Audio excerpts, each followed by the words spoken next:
بہت حد تک جانوروں کے ساتھ رحم اور شفقت کا اور حسن سلوک کرنے کا حکم اللہ کے نبی نے دیا ہے۔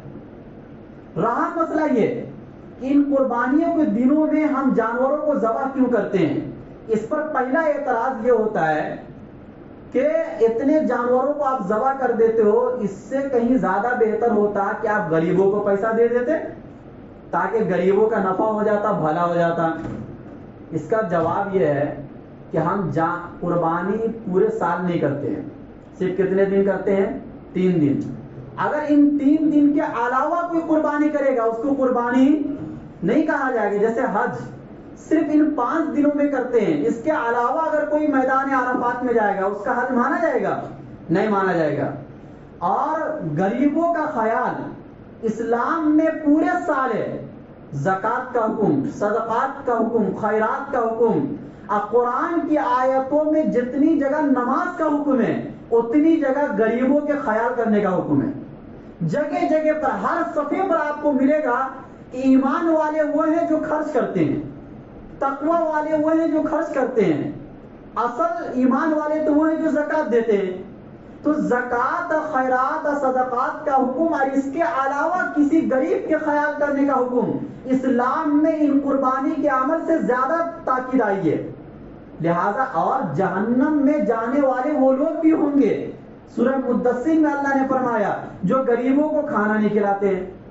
تو پتہ یہ چلا کہ اسلام آپ سے زیادہ غریبوں کا خیال کرتا ہے۔ لہذا یہ ٹاپک چھوڑ دو کہ غریبوں کا اگر پیسہ دے دیتے تو یہ زیادہ بہتر ہوتا، آپ سے زیادہ اسلام سمجھ رہے ہیں۔ اور دیتا ہے، مسلمان جتنا غریبوں کا خیال کرتا ہے دنیا کی کوئی قوم غریبوں کو اتنا خیال نہیں کرتی، آپ لاک ڈاؤن میں دیکھ لیے ہوں گے۔ اور اسی طریقے سے یہ اعتراض زیادہ تر وہ لوگ کرتے ہیں جو خود غریبوں کا خیال نہیں کرتے ہیں۔ عام طور سے ان کو خود یہ نہیں پتا ہوتا ہے کہ محلے میں، معاشرے میں غریب کتنے ہیں، اور زکوٰۃ اور خیرات نام کی تو کوئی چیز ان کی زندگی میں ہوتی نہیں ہے۔ ایسے لوگ قربانی کے عمل پر زیادہ اعتراض کرتے ہیں۔ تیسری بات یہ ہے کہ اصل غریبوں کو پیسہ دینا نہیں ہے، اصل غریبوں کی غربت کو ختم کرنا ہے۔ آپ اگر سال میں 1 مرتبہ پیسہ دے بھی دیں گے غریبوں کو تو اس سے غریبوں کا کیا بھلا ہوگا؟ زیادہ سے زیادہ 1 مہینہ ان کا گھر چل جائے گا، پھر 11 مہینہ کیسے گھر چلائیں گے؟ تو اصل چیز غریبوں کو پیسہ دینا نہیں، اصل چیز غریبوں کو ایسا کام دے دو جس سے وہ پورا 12 مہینہ کام کر کے اپنی روزی روٹی کما سکے۔ اسلام ایسا معاشرہ دیتا ہے۔ اسلام پیسہ دینا تو کہتا ہی ہے کہ زکوٰۃ دو، خیرات دو، صدقات دو، اور یہ بھی اسلام کہتا ہے کہ غریبوں کو پیسہ دینے سے زیادہ بہتر غریبوں کو کوئی کام دو تاکہ وہ اپنی غربت کو ختم کر سکے۔ پیسہ دینے سے غربت ختم نہیں ہوگی، کام دینے سے، نوکری دینے سے ان کی غربت ختم ہوتی ہے۔ اور قربانی کے ان 3 دنوں کے اندر آپ اگر غور کریں گے تو بہت سے ایسے لوگوں کی روزی اس سے متعلق ہے۔ چنانچہ چمڑے کے جتنے کام ہوتے ہیں، چمڑے کا جوتا تو ہر آدمی پہنتا نا، جو اعتراض کرتا وہ بھی پہنتا ہے، اور صرف جوتا ہی نہیں بنتا، بہت سی چیزیں چمڑے کی بنتی ہے، مہنگی چیزیں بنتی ہے۔ وہ تمام لوگوں کا روزگار ان قربانی کے عمل سے متعلق ہے۔ اسلام روزگار دے رہا ہے۔